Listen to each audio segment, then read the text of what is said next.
আজকের ভারত এবং বাংলাদেশের মধ্যে দ্বিতীয় টি-20 ম্যাচ কিন্তু অরুণ জেটলি স্টেডিয়াম দিল্লিতে হবে। তো প্রথম ম্যাচে আমরা যদি দেখি গ্বালিয়রে কিন্তু প্রথম ম্যাচটি হয়েছিল এবং সেখানে ভারতীয় বোলাররা কিন্তু তারা দুর্দান্ত পারফরমেন্স করেছিল, বোলার এবং ব্যাটিং তারা দুর্দান্ত পারফরমেন্স করেছিল এবং বাংলাদেশকে কিন্তু সেভাবে ম্যাচে দাঁড়াবার সুযোগ দেয়নি বোলাররা, স্পেশালি ভারতীয় বোলাররা। এবং 7 উইকেটের বিনিময়ে কিন্তু ভারত ম্যাচ জিতেছিল। এবং দ্বিতীয় দ্বিতীয় ম্যাচে যদি আমরা দেখি যে ভারতীয় টিমের কিন্তু কোনো চেঞ্জ হওয়ার কোনো সম্ভাবনা নেই, প্রথম একাদশ যা ছিল সেইটাই হয়তো থাকবে। যদি আমরা পারফরমেন্সের ভিত্তিতে দেখি যে আর্শদীপ সিং বোলারদের কথা যদি বলি, আর্শদীপ সিং কিন্তু তিনি অলরেডি প্রমাণ করেছেন যে তিনি ওয়ার্ল্ড ক্লাস বোলার। এবং টি-20 ওয়ার্ল্ড কাপে দেখেছি এবং তারপরে তিনি প্রতিনিয়ত টি-20 ক্রিকেট খেলছেন এবং তিনি কিন্তু প্রতিনিয়ত তিনি প্রমাণ করছেন যে হ্যাঁ তিনি বুমরা স্বামীদের যোগ্য উত্তরসূরি।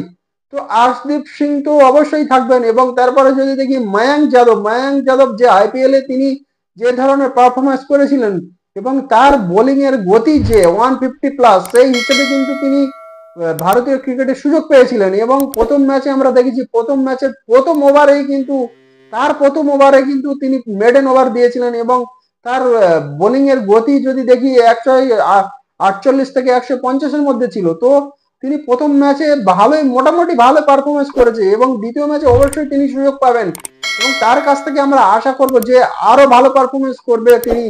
এবং ভারতীয় ক্রিকেটকে আর একজন মানে স্পিড বোলার যে আমরা অন্যান্য দেশে আমরা দেখেছি, যেমন অস্ট্রেলিয়াতে দেখেছি ব্রেডলি, তিনি কিন্তু 150+ বোলিং করতেন এবং পাকিস্তানের শোয়েব আখতার ছিল এবং এরকম ধরনের স্পিড বোলার যারা প্রত্যেকটা বল কিন্তু 150+ বোলিং করতেন। তো ভারতীয় ক্রিকেটে কিন্তু এইরকম ধরনের বোলার আমরা দেখতে পাইনি। যে অনেক ভারতীয় স্টার বোলাররা ছিল, জাহির খান ছিল, কপিল পাজি ছিল, তারপরে অজিত আগারকার, আরপি সিং, ইরফান পাঠান, এরা মানে স্টার প্লেয়ার ছিল। কিন্তু তাদের স্পিড গতিবেগ কিন্তু এবং বর্তমানে বুমরা, শামি, সিরাজ, এদের গতিবেগ কিন্তু সেই কোনো কোনো সময় তারা 150 করতো, কিন্তু ওভারে প্রায় 3-4টে বল 150+ এইরকম ধরনের বল কিন্তু এখনো পর্যন্ত কোনো ভারতীয় বোলার করতে পারেনি। সেই ক্ষেত্রে কিন্তু উমরান মালিক এসেছিল এবং এখন মায়াঙ্ক যাদব।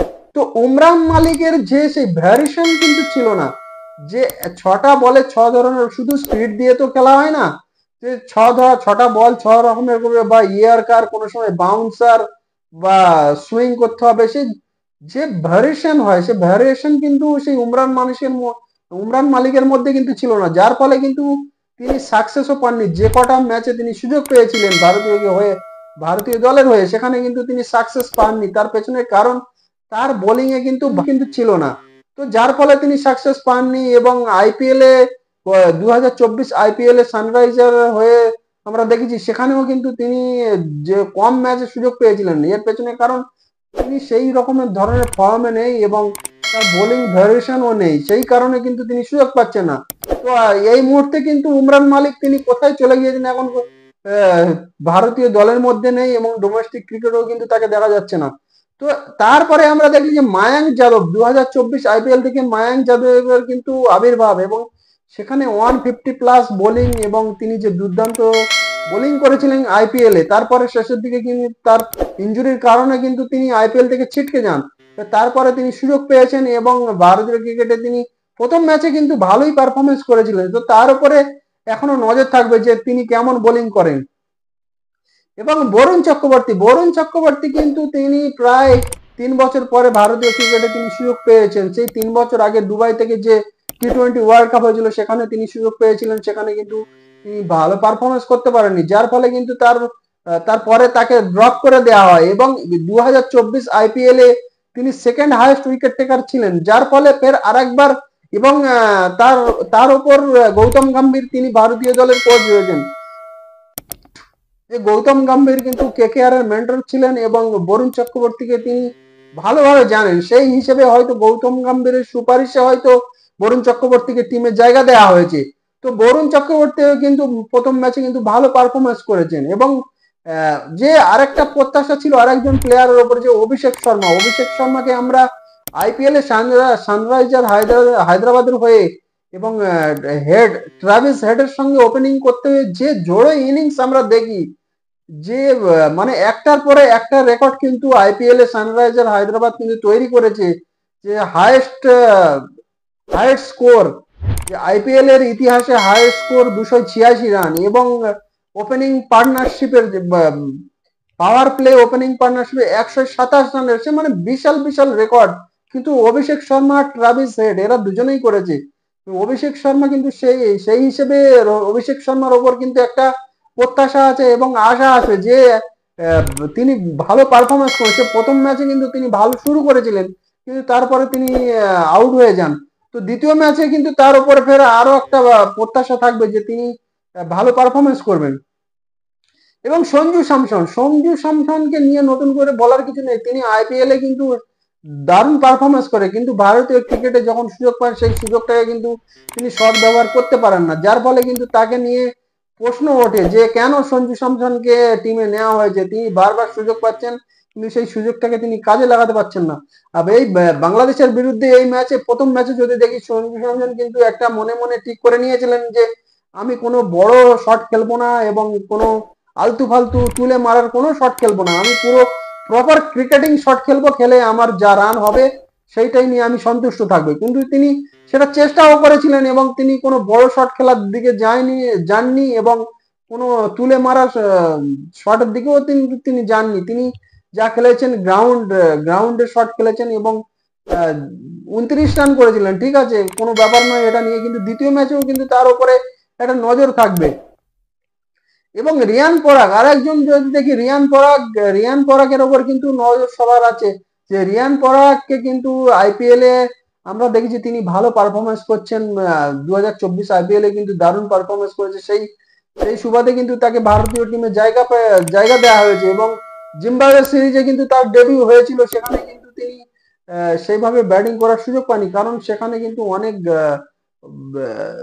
প্রথম দিকে যারা ব্যাটিং ছিলেন তারা কিন্তু ভালো পারফরমেন্স ছিল, সেই হিসেবে তিনি নিচের দিকে সেভাবে ভালো সুযোগ পাননি, যার ফলে ফের শ্রীলঙ্কা ট্যুরেও কিন্তু তাকে সুযোগ দেওয়া হয়েছিল, সেখানে কিন্তু তিনি বোলিং, যে তার মধ্যে একটা অলরাউন্ডার প্রতিভা আছে সেটা কিন্তু আস্তে আস্তে বের হচ্ছে, এবং বোলিং এ কিন্তু শ্রীলঙ্কা ট্যুরে তিনি দারুণ বোলিং করেছিলেন। এবং এই ম্যাচেও কিন্তু অবশ্যই তার উপরে, দ্বিতীয় টি-20 ম্যাচে অবশ্যই কিন্তু তার উপরে নজর থাকবে। প্রথম ম্যাচে কিন্তু তার ব্যাটিং করার সুযোগ হয়নি এবং তাকে বোলিংও করতে দেওয়া হয়নি, তো যার ফলে দ্বিতীয় ম্যাচে কিন্তু তার উপরে একটা নজর থাকবে যে তিনি কেমন ধরনের পারফরমেন্স করেন।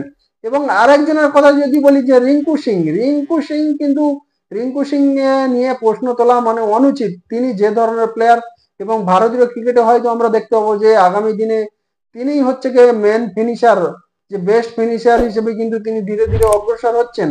এবং তার ফিনিশিং ম্যাচ আমরা অনেকগুলো ম্যাচও দেখেছি যে তিনি কি ধরনের ফিনিশ করেন। কিন্তু 2024 আইপিএল এ রিঙ্কু সিং এর পারফরমেন্স কিন্তু সেভাবেই ভালো ছিল না, যার ফলে কিন্তু টি-20 ওয়ার্ল্ড কাপে তার 15 সদস্য টিমের মধ্যে তার জায়গা হয়নি, তার জায়গা হয়েছিল না ব্যাকআপ টিমে, যে 4 জন ব্যাকআপ প্লেয়ার ছিল সেখানেই তার জায়গা হয়েছিল, 15 সদস্য টিমের মধ্যে জায়গা হয়নি। তার কারণ হলো যে 2024 আইপিএল এর সেই রিঙ্কু সিং এর পারফরমেন্সটা কিন্তু সে অতটা ভালো নয়। এর পেছনে এর মধ্যে কিন্তু রিঙ্কু সিং এর কোনো দোষ নেই, কারণ কেকেআর এর যে টিম ছিল, যে প্রথম দিকে সুনীল নারায়ণ এবং সালফিল্ড তারা যে ধরনের পারফরমেন্স করেছিল, তারা প্রায় দুজনে, এবং তারপরে শ্রেয়াস আয়ার, ভেঙ্কটেশ আয়ার, এরা যে ধরনের পারফরমেন্স করছিলেন, তো যার ফলে কি হয়ে যেত যে প্রথম 3-4 জন ব্যাটসম্যান মিলে কিন্তু 15-16 ওভার প্রায় তারা খেলে ফেলতো।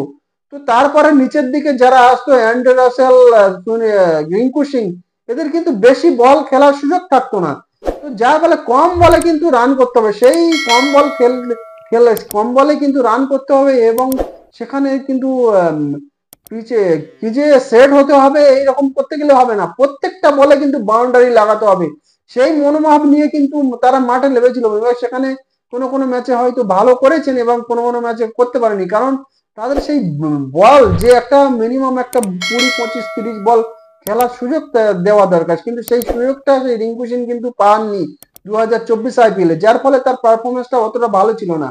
সেই পারফরমেন্স ভালো না থাকার জন্য কিন্তু টি-20 ওয়ার্ল্ড কাপে তার 15 সদস্যের মধ্যে জায়গা হয়নি। এবার কিন্তু এই প্রথম ম্যাচেও বাংলাদেশের বিরুদ্ধে প্রথম ম্যাচেও কিন্তু রিঙ্কু সিংকে কিন্তু আমরা ব্যাটিং করার সুযোগ হয়নি, এবং দ্বিতীয় ম্যাচেও কিন্তু তার উপরে একটা নজর থাকবে যে এই কজন প্লেয়ারের ওপরে কিন্তু একটা নজর থাকবে যে তারা কেমন ধরনের পারফরমেন্স করে।